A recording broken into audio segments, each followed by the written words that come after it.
কি আইনাল ভাই, কি অবস্থা তোমার? এই তো গোল্লা, চলতেছে কোনো রকম। তা তুই এই সময় কোন জায়গায় যাইতেছিস? এই তো আইনাল ভাই, যাইতেছি পরিষদে টেরা ভাইকে আনার জন্য। আহারে গোল্লা, আর যদি তুই 10টা মিনিট আগে আমার দোকানের সামনে আসতে পারতি, তাহলে তো এখানে অনেক বড় একটা সিনেমা দেখতে পারতি রে। আজকে আমার দোকানের সামনে অনেক বড় একটা ঘটনা ঘটে গেছে। কে আইনাল ভাই, তোমার দোকানের সামনে আবার নতুন করে কি ঘটনা ঘটলো? গোলাপি ভাবি কি তোমার দোকানের সামনে আইসা তোমার সাথে গ্যাঞ্জাম বাজাইছিল নাকি? যা চ্যাংরা, এই সমস্ত ফালতু কথা ছাড়া কি তোদের মাথায় আর কোনো চিন্তা ভাবনা আসে না? আসলে ঘটনা হয়েছে কি, বাটুল আইছিল কিছুক্ষণ আগে আমার দোকানে। আইসাই তো আমার নামে উল্টা পাল্টা কথা শুরু করে দিছে। ওর কথা শুনেই তো আমার মেজাজ গরম হয়ে গেছিল। এর ভিতরেই দেখি ডন জানি কুটি দিকে আইসা বাটুলডে ধইরা তো ইচ্ছা তালে পিটানি দিছে। বলো কি আইনাল ভাই, ডন ভাই তাহলে অবশেষে বাটুলডে ধইরা মারলই? কয়েকদিন যাবতই ফোন ফোন করতেছে বাটুলডে মারার জন্য, কিন্তু কোনো সুযোগ পাইতেছে না।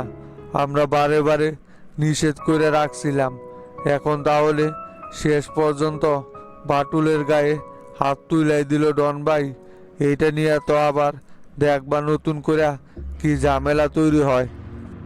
নতুন করে আর ঝামেলা কি সৃষ্টি করবো রে? শফিকের সাথে তো এখন তোতা ভাইয়ের কাট কাট সম্পর্ক চলতেছে। ওদের ভিতরে তো এখন অনেক ঝামেলা। শুনলাম শফিক নাকি তোতা ভাইয়ের বিরুদ্ধে নির্বাচন করার ঘোষণা দিছে। তাই তো বাটুলদের দইরা ডন দিল মাইর। তবে ওরে মারাতে আমি খুশি হয়েছি। শালার কথাবার্তার সাইজ বাইজ একদমই ভালো না। হ, তুমি ঠিকই বলছো। সে আগের খাইছত এখন পর্যন্ত যায়া সারে নাই। হিঙ্গা করে যদি চলতে থাকে না, তাহলে এলাকার ভিতরে আর বেশি দিন টিকতে পারবো না। আবারও এলাকা ছাইরা পালাইতে হইব। যাই হোক আইনাল ভাই, তোমার বোগালে যে জন্য আইছিলাম, বিকেলে তাহলে অফিসে যাইও। তোতা ভাইয়ের নির্বাচন নিয়া আমাদের পৌর কমিটির একটা বৈঠক আছে, সেইখানে কিন্তু উপস্থিত থাকতে হইব। আচ্ছা ঠিক আছে, সমস্যা নাই। সময় মতো আমি উপস্থিত হয়ে যাইবনি। এখন তো সামনে নির্বাচন, আমাদের অনেক কাজ বাইরে গেছে। সেই জন্যই তো তোমারে যাইতে বলতেছি। থাকো তাহলে, চলে গেলাম আমি।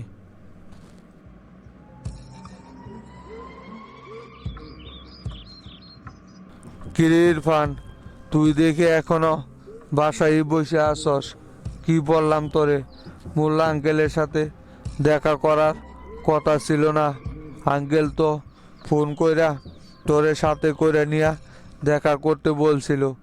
তার শরীর কি এখনো সুস্থ হয় নাই কিছুটা, না আগের মতোই আছে? লিয়াকত, শরীর এখন আগের চাইতেও অনেকটাই সুস্থতা অনুভব করতেছি। সমস্যা নাই, বসেক। আমি তো ওর জন্যই অপেক্ষা করতেছিলাম। মোল্লা আঙ্কেলের সাথে তো এই পর্যন্ত দেখাই করতে পারলাম না। ওনার সাথে দেখা করাটা জরুরি দরকার। তাইলে ডেন্ডি শাকিলকে যে বগুড়া থেকে গ্রেপ্তার করা হইল, ওর সম্পর্কে তো মিডিয়াতে আর কোনো খবর প্রচার করতে দেখতেছি না। তাহলে ওরে কি করলো? মাইরা ফালাই দিছে নাকি শামসু আরে? না রে, ডেন্ডি শাকিল সম্পর্কে এখন পর্যন্ত কোনো সংবাদই পাওয়া যায় নাই। ওরে যে কি করছে সেটা শামসুই খুব ভালো করে জানে। বিষয়টা শামসু খুবই গোপনীয়তার সাথে পরিচালনা করতেছে। মনে হয় ডেন্ডি শাকিরকে দিয়া হয়তো জরুরি কোনো তথ্য বের করার চেষ্টা করতেছে। তাই তো মিডিয়া নজর এড়িয়ে রাখছে ওরে। শালার আশা করছিলাম এই ডেন্ডি শাকিলকে দিয়া শামসুর কোনো একটা ব্যবস্থা করা যায় কিনা। যদি ডেন্ডি শাকিল সফল হইতে পারতো তাহলে তো আমরা ফাঁকা মাঠে গোলটা দিতে পারতাম। এত সোজা না রে, শামসু খাওয়া কি মুখের কথা নাকি? বড় বড় রাগক বোয়ালরাই শামসুর সামনে টিকতে পারলো না, আর তো এই ডেন্ডি শাকিল। আমি তো তোরে শুরু থেকেই বলে আইছিলাম যে ওই কোনো কিছুই করতে পারবো না। ফাওয়ার থেকে এতদিন যাবৎ আরামায় এসে ডায়মন্ডের ব্যবসাটা চালাই গিয়েছিল, খুদাই শামসুকে মারতে আইসা এখন নিজের জীবনটা নিয়েই টানাটানি লাগছে। যাই হোক, এই ঘটনায় তো আমাদের ফাঁসার আর কোনো সুযোগ নাই। ওই যা পারে করুক গা, ওইগুলো দেখার সময় নাই। এখন মোল্লা আঙ্কেল জেল থেকে বের হয়েছে, ওনার কমান্ড অনুযায়ী কাজ করতে হইব, তাহলেই শামসুকে ধ্বংস করা সম্ভব হইব। আমরা যেটা চাইছিলাম সেটা তো হয়েছে। ইরফান, চল এখন মোল্লা আঙ্কেল দেখা করতে বলছে, ওনার সাথে দেখা করে আসি। আসসালামু আলাইকুম আঙ্কেল। ওয়ালাইকুম সালাম। ইরফান বসো। এই লিয়াকত, তুমিও বসো। তা আঙ্কেল, আপনার শরীর স্বাস্থ্য কেমন আছে? অনেক দিন পর তো জেল থেকে বের হইলেন। এই বয়সে এত দীর্ঘ সময় জেল খাটাটা তো আপনাদের জন্য অনেক কষ্টকর হয়ে দাঁড়াইছে। হয় ইরফান, আসি কোনো রকম। জেলখানায় যায়া শরীর একেবারে ভাঙ্গা পড়ছে। তা তোমার কি খবর? লিয়াকতের কাছে শুনলাম তুমি নাকি অসুস্থ। তা তোমার সাথে দেখা করতে যাইতে চাইমু, কিন্তু কোনোভাবেই সময় মিলাইতে পারলাম না। তাই আজকে লিয়াকতকে বললাম তোমাকে সঙ্গে নিয়ে আমার সাথে দেখা করার জন্য। তা আঙ্কেল, আপনি একা একাই বের হয়ে আসলেন, আব্বু আর মতি ভাইকে কি কোনোভাবে বের করা গেল না? ওনারা তো অনেক দিন যাবতই জেল খাটতেছে। এমনিতেই ওরা শরীর আগে থেকেই ভালো না। এভাবে জেলে থাকতে থাকতে তো উনিও এখানেই পৌঁছে মরব। কি আর করবা বলো ইরফান, চেষ্টা তো আর কম করলাম না, কিন্তু সবাইকে তো আর একসাথে বের করাটা সম্ভব হইল না। সমস্যা নাই, আমি যখন বাইরে আইছি তখন সবাইকে এক এক করে বের করে নিয়ে আসব। ওদেরকেও আর বেশি দিন জেলে থাকতে হইব না। আজকেও আমি নরেশ উকিলের সাথে কথা বললাম এই বিষয়ে। ও এখন চেষ্টা করতেছে।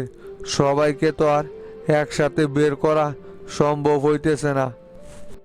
তামুল্লা আঙ্কেল, পরিকল্পনা কি সাজাইতেছেন? জনতা পার্টি থেকে কোবা শামসুরে কি কোনোভাবেই সরানো সম্ভব না? আমরা তো এতদিন আপনার অপেক্ষায় ছিলাম যে আপনি জেল থেকে বের হইলে আপনার কমান অনুযায়ী আমরা কাজ করে যাব। এবার কিন্তু যেভাবে হোক কোবা শামসুকে জনতা পার্টি থেকে বের করতেই হবে।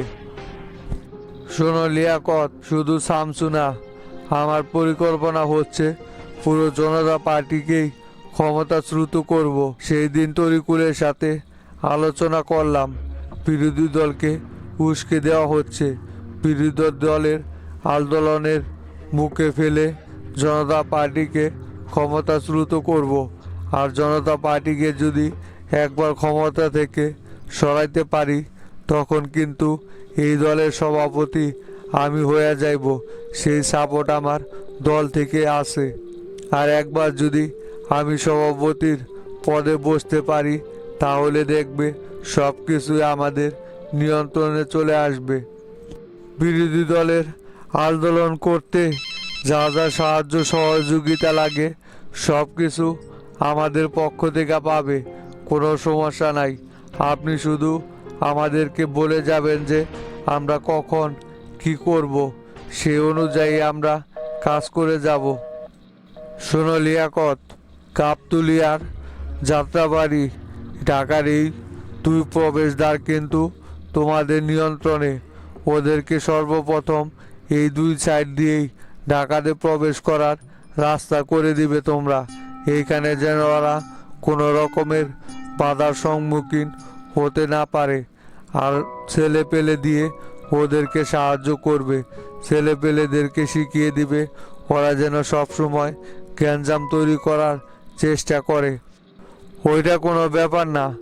আমরা তো এর আগেও তরিকুল সাহেবকে বলছি যে আমাদের এই দুই রাস্তা আপনাদের জন্য সব সময় উন্মুক্ত থাকবে।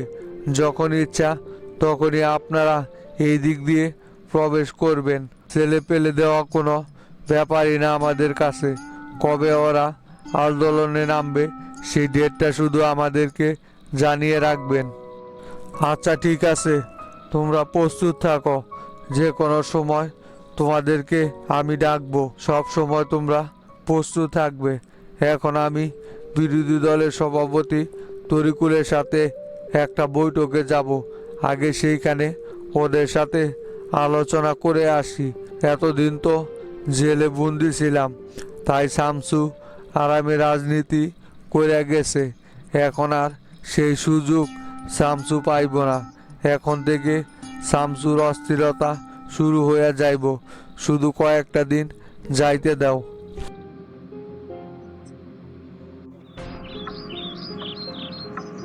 তাইলে হাবিব ভাই, তোতা কি বলতেছে? আসতেছে নাকি তোতা? হ মাস্টার, তোতা আসতেছে, সমস্যা নাই। তাইলে ওঠেন, এইটি না বইসা চলে না আমার অফিসে যায় বসিগা। ওইখানে বসলেই সব চাইতে ভালো হইব। বাসায় এই জায়গায় গ্যাঞ্জাম করার কোনো দরকার নাই। অফিসে যাইয়া ওই জায়গায় নিরিবিলি আলোচনা করিগা। দেখি আলোচনা কইরা যদি কোনো একটা সুস্থ সমাধান বের করতে পারি।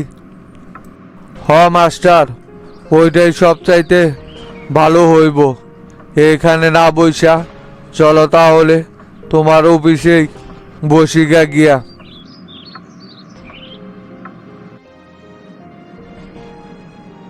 তাইলে হাবিব ভাই, তোতা কি বলতেছে?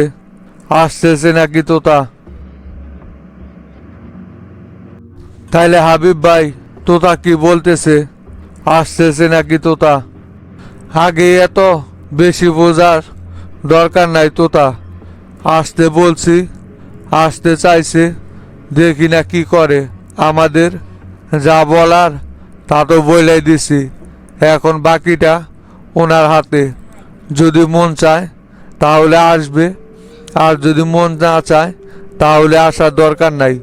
ওইটা আমাদের দেখার সময় নাই। শোন তোতা, শামসু বলছে শফিকের সাথে আমাদেরকে বসার জন্য। সেই জন্যই শফিককে এইখানে ডাকছি। তা না হলে তো ওই ফালতু লোকের সাথে আমিও বসতাম না। শুধুমাত্র শামসু বলছে বইলাই ওনারে ডাকছি আমরা। দেখি আসুক, কথা বইলা দেখি উনি কি সিদ্ধান্ত দেয়। বগুড়ায় আমাদেরকে ছাড়া কিভাবে উনি রাজনীতি করে সেটাকে আমরা দেখব না নাকি? শামসুর কথা ওভারটেক করছে। এখন যদি আমাদের কথাও না শুনে তাহলে উনি উনার মতো চলুক। দেখি উনি কিভাবে বগুড়া শহরে টিকা থাকে। আমরা তো আর বগুড়া শহরে বাইসে আসি নাই যা আমাদেরকে মাইনাস কইরা উনি রাজনীতি কইরা যাইব। এই লোকের কথা শুনলেই তো এখন আমার মাথা গরম হইয়া যায়। কত বড় বেইমানের বেইমান। এই লোকের জন্য আমি কি না করছি। জেলা কমিটির যখন সাধারণ সম্পাদকের পদ পাইছি তখন এই লোক আমার সাথে উল্টাপাল্টা ব্যবহার শুরু করছিল। তখনই আমার বোঝা উচিত ছিল যে এই লোকের সাথে দীর্ঘদিন সম্পর্ক বজায় রাখা সম্ভব হইব না। কিন্তু তারপরেও কি কারণে যে এই লোকের সাথে এতদিন চলাফেরা করলাম সেইটা ভাই ভাই এখন নিজের উপর নিজেরই রাগ হইতেছে। এই লোকের সাথে চলাফেরা কইরা লাভ হবো তো দূরের কথা, আরও মান সম্মান যা ছিল সেটাও নষ্ট হয়েছে। আর কিছুদিন এর যুক্তি বুদ্ধিতে চললে তো শামসু ভাইও আমারে দেখতে পারতো না। কিরে তোতা, এতদিনে তুই এই কথা বলিস কেন? শফিক না তোর আপন চাচা ছিল? সেই শফিক এখন তোর সাথে পোল্ট্রি মারলো কেন? এই শফিকের জন্য আমার সাথে কি তুই কম শত্রুতা করছিস নাকি? এখন দেখ, আমরাই কিন্তু তোর পিছনে আছি।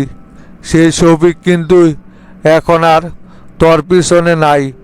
তাহলে বুঝা দেখ, এতদিন কার সাথে তুই চলাফেরা করছস। শামসুর সাথে যখন তুই শত্রুমিটা করছিলি, শামসু তোকে তুলে নিয়ে গেছিল। সেই সময় যদি আমি তদারকি না করতাম তাহলে আজকে তোতা তুই এই জায়গায় থাকতে পারতি না। তুইও আমার সাথে কম বেইমানি করস নাই। ওই কথা আর এখন মনে করেন না হাবিব ভাই, যা হয়েছে হয়েছে। আমার জীবনে সবচাইতে বড় ভুল হচ্ছে শফিকের সাথে সঙ্গ দেওয়াটা, যেটা কখনোই আমি ভুলতে পারবো না। আমার দ্বারা এত বড় একটা ভুল হয়ে গেছে। আমি আসলে লোক চিনতে পারি নাই, এটাই হচ্ছে সবচাইতে বড় সমস্যা।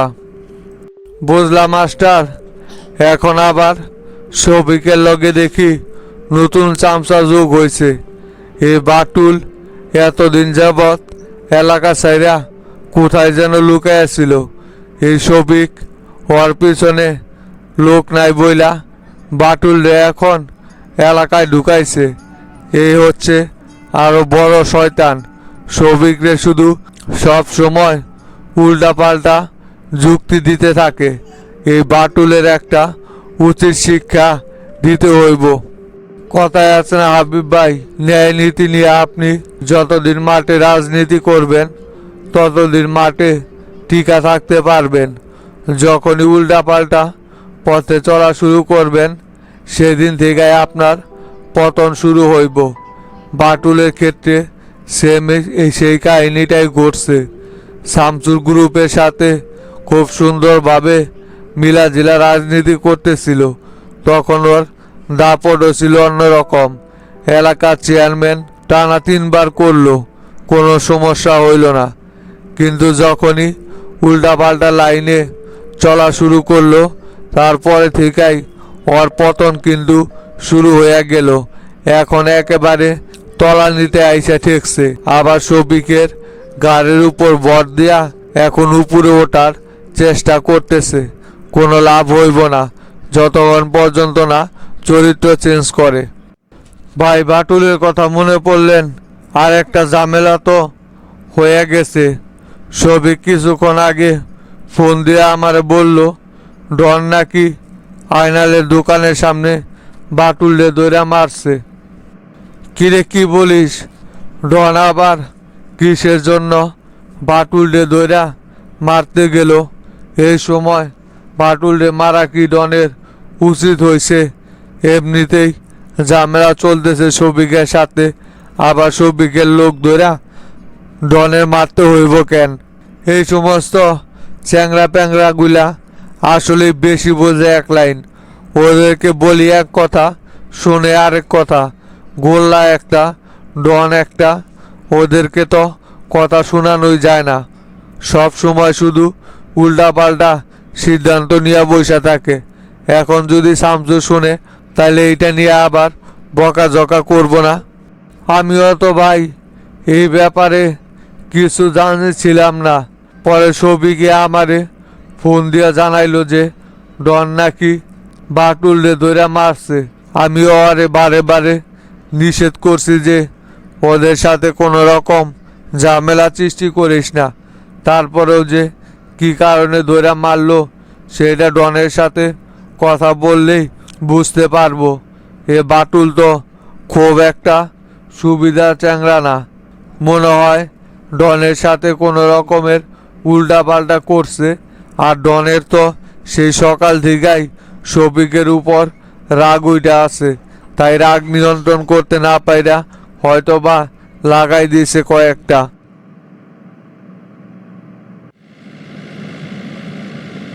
চাচা, মাস্টারের ওইটি কিন্তু ডন যে আমারে মারছে এটার আলাপ তুলবেন।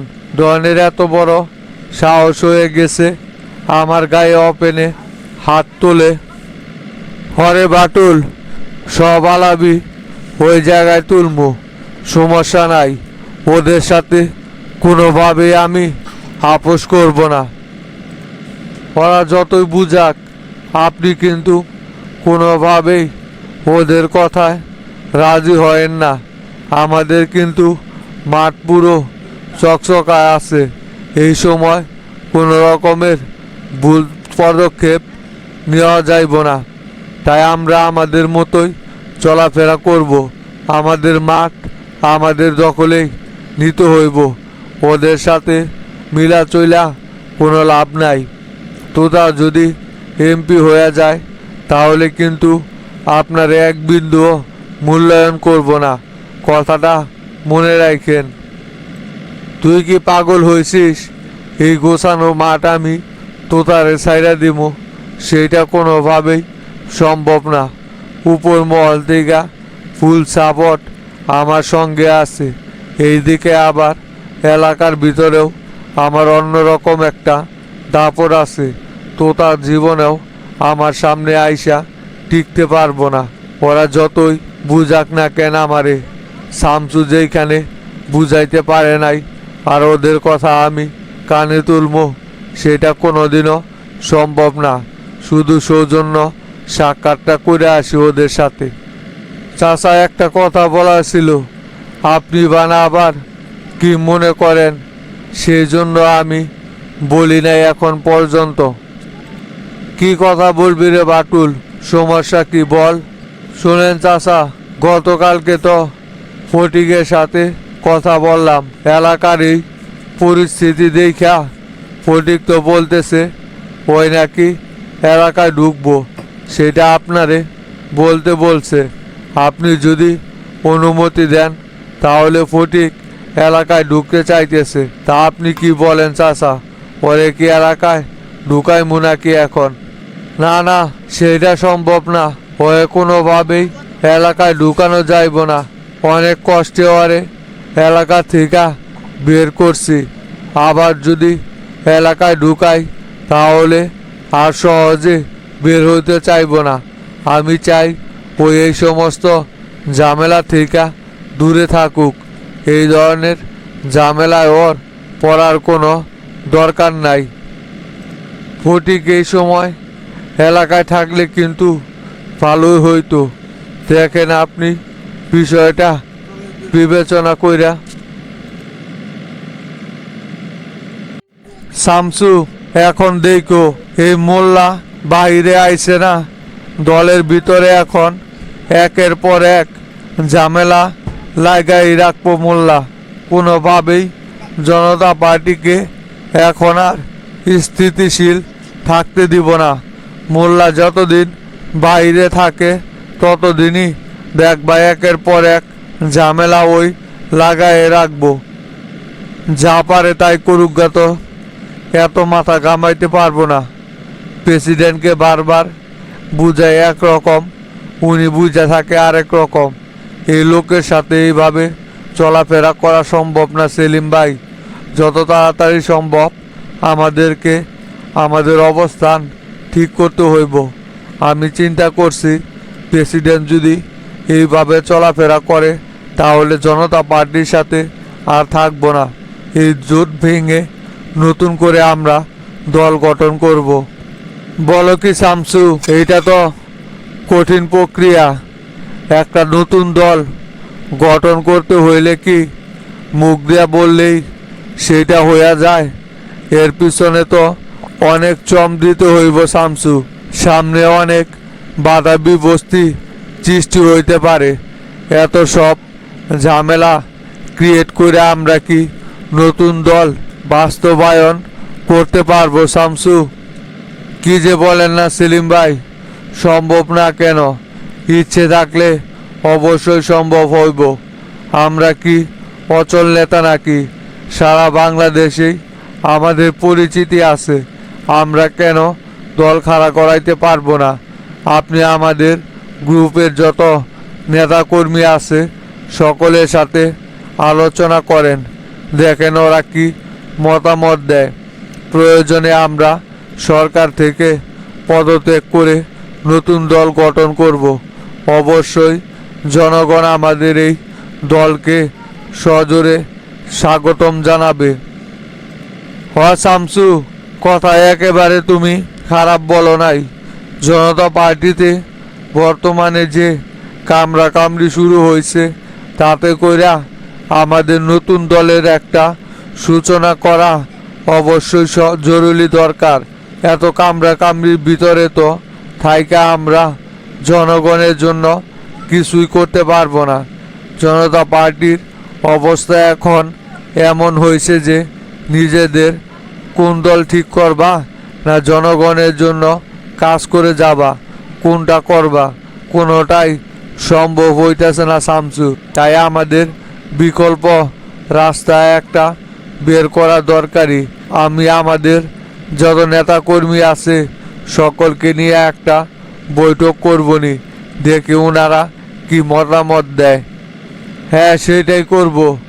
দেখি তারপর প্রেসিডেন্ট কিভাবে কাদের মোল্লাকে নিয়ে সরকার টিকিয়ে রাখে। আমি যদি আজকে জনতা পার্টি থেকে সরে যাই, তাহলে দেখবেন আগামী 7 দিনের ভিতরেই এই সরকারের পতন করে ফেলাইব। কারণ নিজেদের ভিতরেই শত্রুরা ঢুকে আছে। প্রেসিডেন্টকে কোনো কিছুই বুঝতে দিব না। আর এই জনতা পার্টিকে ক্ষমতাচ্যুত করে মোল্লা হবে এই দলের প্রধান। ওদের পরিকল্পনা আমার খুব ভালো করে জানা আছে। শুধু আমার জন্য ওরা কার্যক্রমগুলো সঠিকভাবে পরিচালনা করতে পারতেছে না। আমি এই দল থেকে সরে যাই, তারপর দেখেন বিরোধী দল এবং দলের মির্জাফররা এক হইয়া প্রেসিডেন্টকে কিভাবে গদি থেকে নামায়। এই যে ব্যবসায়ীরা একটা ঝামেলা তৈরি করতেছে, এটা এমনি এমনি না বলো। এই সব কিছুর পিছনে ইকবাল আর ব্যবসায়ী সিন্ডিকেটের সভাপতি মাহফুজ জড়িত। ওরা দুইজনে মিলাই পরিকল্পিতভাবে সরকারকে বিপদে ফেলানোর জন্যই কিন্তু ব্যবসায়ীদেরকে দিয়া এই সিন্ডিকেটটা তৈরি করছে। ওরা চাইতেছে যে সরকারকে চাপে ফেলে যাতে করে আবার বন্দর নগরীর নিয়ন্ত্রণটা ওরা নিতে পারে। এখান থেকে তো ওরা হাজার হাজার কোটি টাকা মেরে দিত। ব্যবসায়ীদের সাথে যে প্রেসিডেন্ট বৈঠকটা করবে, ওইখানে আমাদের উপস্থিত থাকাটা জরুরি দরকার ছিল। ওরা প্রেসিডেন্টকে তো উল্টাপাল্টা বুঝিয়ে আবারও সেই বন্দর নগরীর নিয়ন্ত্রণ হয়তোবা নিয়ে নিবে ওদের কাছে। ব্যবসায়ীদের সাথে এইখানে বসার তো কিছু দেখতেছি না আমি সেলিম ভাই। ওরা যে সিন্ডিকেটটা তৈরি করছে, এটা ভাঙার জন্য সরকারকেও কঠোর হতে হইব। তাহলেই দেখবেন ওরা এমনিতেই ঠিক হয়ে যাইব। ওদের নামে যে ব্যাংক ঋণ খেলাপির মামলাগুলো আছে, সেগুলো যদি আবার চালু করে দিয়ে কয়েকটারে জেলে ঢুকানো যায়, তাহলে দেখবেন বাকিগুলোও এমনিতেই ঠিক হয়ে যাইব। কিন্তু প্রেসিডেন্ট তো সেইটা না কইরা ওদের সাথে বৈঠকে যাইতে চাইতেছে। ওদের সাথে বৈঠকে গেলেই তো ওদের সব উল্টাপাল্টা দাবি প্রেসিডেন্টের কাছে তুলে ধরব। দেখি প্রেসিডেন্ট কি পদক্ষেপ নেয় ওদের বিরুদ্ধে, তারপর আমার অ্যাকশন শুরু হইব। সব উল্টাপাল্টা সিদ্ধান্ত তো মাইনে নেওয়া যায় না। তার ডেন্ডি শাকিলের বিষয়ে কি সিদ্ধান্ত নিলা? ওর বিরুদ্ধে তাহলে কোনো ব্যবস্থা নিবা না? ওরে এইভাবে লুকিয়ে রাখার কি দরকার? যদি ও আর কোনো তথ্য নাই দিতে পারে, তাহলে ওরে আদালতে প্রেরণ করে দাও।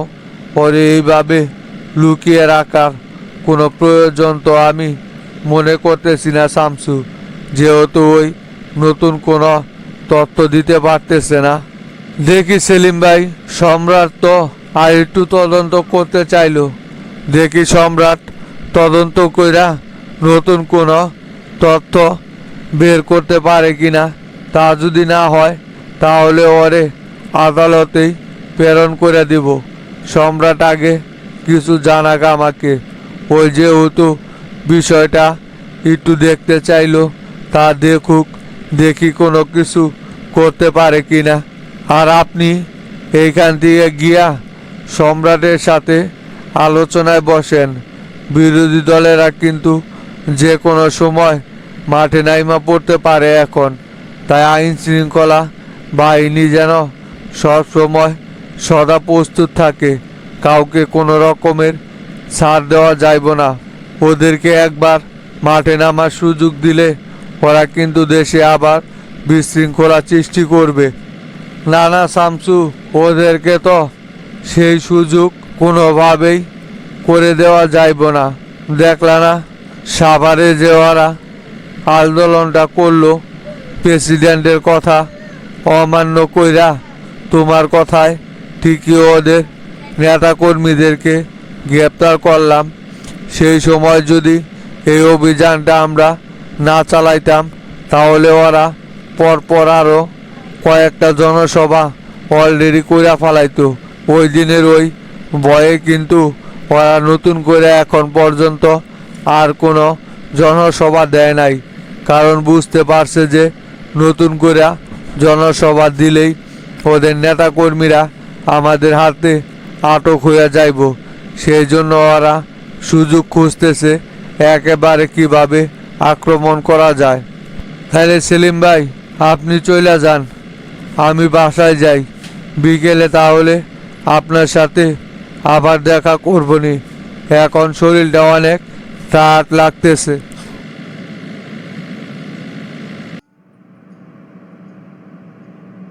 এই শফিক ভাই আইসেন, তাহলে আপনি বসেন। তা কি ব্যাপার মাস্টার, এবার বলো তো দেখি, কি কারণে আমারে হঠাৎ এত জরুরি ভাবে তোমার অফিসে ডাইকা পাঠাইলা? কি কারণে আপনারে ডাকছি সেটাকে আপনি বুঝতে পারতেছেন না শফিক ভাই? আপনি জেলার ভিতরে এই সমস্ত কি কাহিনী শুরু করছেন? শুনতেছি আপনি নাকি স্বতন্ত্র নির্বাচন করবেন। এইটা কি শফিক ভাই আপনার দ্বারা সম্ভব? এতদিন যাবৎ দলের সাথে রাজনীতি করে আইসা এখন সেই দলের বিরুদ্ধে আপনি আচরণ করতেছেন।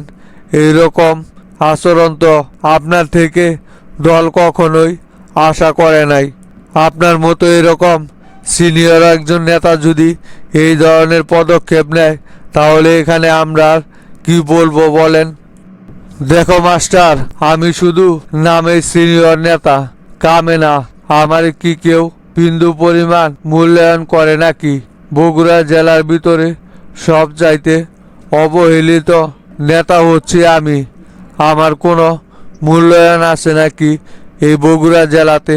তোমরাই তো যে যার যার মতো সব কিছু দখল করে নিছ, আর আমারে বানায় রাখছো তোমরা তোমাদের হাতের পুতুল। তোমরা কি মনে করছো সারা জীবন কি আমি তোমাদের হাতের পুতুল হয়েই নাচবো নাকি? সেটা সম্ভব না মাস্টার। আমার রাজনীতির মাঠ আমারই গুছাই নিতে হইব, কারণ আমার পিছনে আমি ছাড়া আর কেউ নাই। তোমরা সকলেই একজোট হইয়া আমার বিরুদ্ধে ষড়যন্ত্র শুরু করছো। কে আপনারে মূল্যায়ন করে নাই? আপনি তো নিজেই নিজের মূল্য ধরে রাখতেছেন না, সব সময় উল্টাপাল্টা সিদ্ধান্ত নিয়ে থাকেন, যার কারণেই তো আপনার কোনো গ্রহণযোগ্যতা নেই। আমরা কি উল্টাপাল্টা রাজনীতি করি নাই? কিন্তু এখন সব কিছু বাদ দিয়া নিজেদেরকে তো গুছিয়ে নিয়েছি। তো তাকে দেখেন, আমাকে দেখেন, আমরা কি আর সেই আগের রাজনীতি এখনো ধরে রাখছি নাকি? আমরা যদি আমাদেরকে গুছিয়ে নিতে পারি তাহলে আপনি কেন পারবেন না? জেলার প্রবীণ নেতা, তারপরেও সিদ্ধান্ত নেন সামান্য একজন ওয়ার্ডের নেতার মতো। আবার এখানে বলতেছেন যে আপনাকে কেউ মূল্যায়ন করে না। শোনো হাবিব, তোমার মতো আমি তেল মারা রাজনীতি করতে পারি নাই বইলাই আজকে আমি তোমার জায়গায় যাইতে পারি নাই। যখন যে ক্ষমতায় যায় তুমি তো তখন তার পিঠেই ছাতা ধরো। তোমার মতো এরকম নির্লজ্জের রাজনীতি আমরা করি না। আমাদের কাছে আমাদের স্ট্যাটাস আছে, আমরা সেইগুলো বিসর্জন দিয়া এইখানে রাজনীতি করা সম্ভব না। তোমার চরিত্র কখনোই আমার সাথে মিলবে না। এইখানে আপনি তেলমারা রাজনীতির কি দেখলেন? আমি শামসুর সাথে অনেক দিন যাবৎ রাজনীতি করে আইতেছি। শামসু কি আমাকে নমিনেশন দিছে নাকি? যদি আপনাকে না দিয়া আমাকে নমিনেশন দিত তাহলে আপনি এই জায়গায় কথা বলতে পারতেন, কিন্তু নমিনেশন তো পাইছে আপনার বাসটা তো তাই। তারপরেও কেন আপনি দলের ভিতরে এরকম বিশৃঙ্খলা সৃষ্টি করতেছেন, যেখানে সবার চাইতে আপনারই বেশি খুশি হওয়ার কথা সেইখানে আপনি গ্যাঞ্জাম করতেছেন। অথচ মাস্টার আর আমি ঠিকই শামসুর সিদ্ধান্ত মেনে নিয়ে তোতার হইয়া নির্বাচন করার সিদ্ধান্ত নিছি। আপনি কেন তাহলে নির্বাচন করার সিদ্ধান্ত নিতে পারবেন না? না না হাবিব, তুমি আর তোতার কথা বইল না। ওই বেইমান আমার সাথে যে বেইমানি করছে, এতে করে ওর সাথে আর রাজনীতি করা কোনোভাবেই সম্ভব না। ডনের মতো চ্যাংরারে দিয়া আমারে অপমান করাইছে। ডন আমারে তোতার সামনেই যা তা বইলা গালাগাল করলো, তোতা অথচ একটা কথাও বলল না। এইদিকে আবার বাটুল আমার চ্যাংরা, সেটা জানা সত্ত্বেও আজকে সকালেই আয়নাল আর ডন মিলা বাটুলরে ধইরা মারছে। কে এই সমস্ত জিনিস কি তোতার চোখে পড়ে না? তোতা তো কখনোই কোনো প্রতিবাদই জানাইতেছে না, তাহলে ওই আমারে কি দেখা সম্মান করে? দেখেন চাচা, আজাইরা কথা বলবেন না। আমি যে ডনরে কিছু বলি নাই সেটা আপনারা কে বলছে?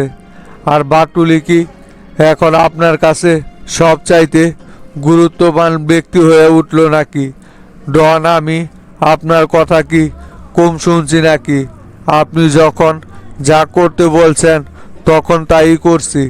এখন আজকে যদি আমার জায়গায় আপনি নমিনেশন পাইতেন তাহলে কি আমরা আপনাকে ছেড়ে অন্য কারো নির্বাচন করতাম?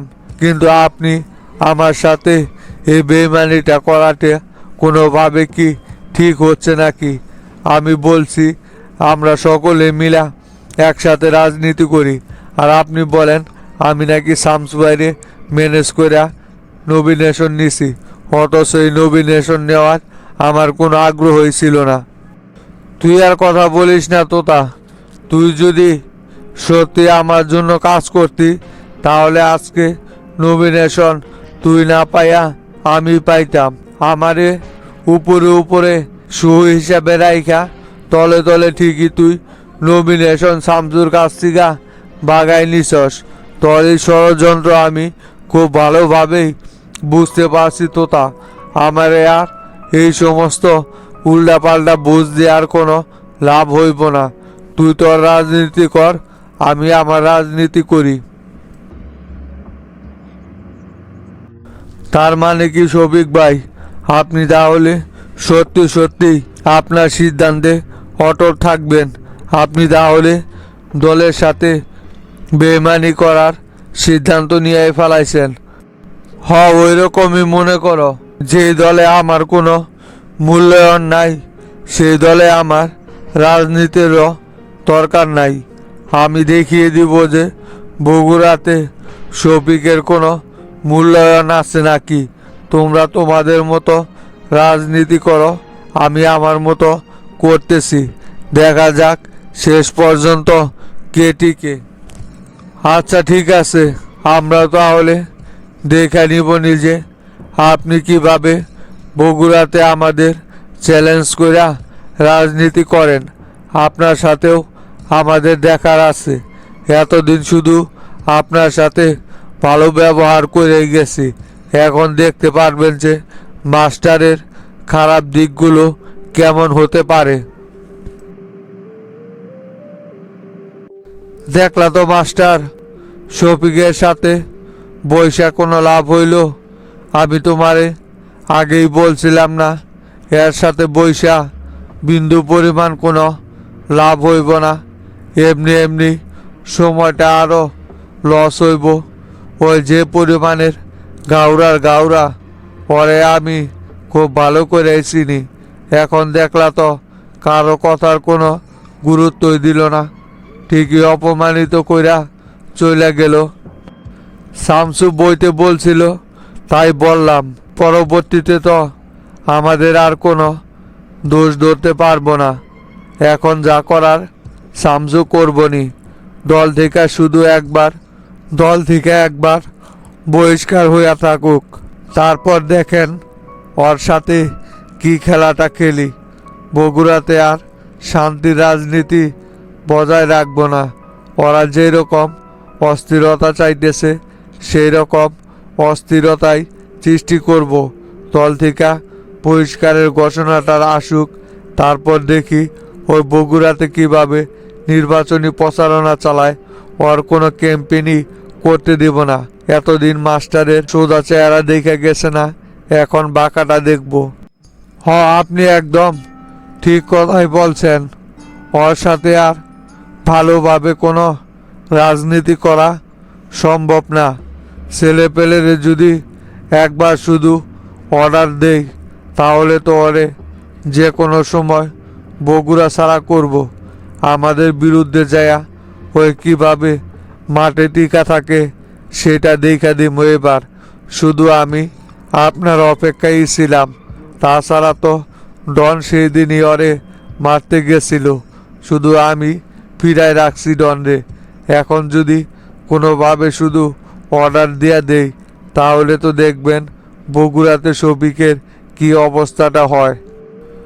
তাই করা লাগবো। আঙ্গুল সোজা করে যখন কাজ হইল না, এবার তাহলে আঙ্গুল বাঁকাই করতে হইব। পরে নমিনেশন ফর্মই জমা দিতে দিব না। তোরা ছেলে পেলেদেরকে রেডি থাকতে বল, যে কোনো সময় শফিকের সাথে আমাদের অ্যাকশন শুরু হয়ে যাইব।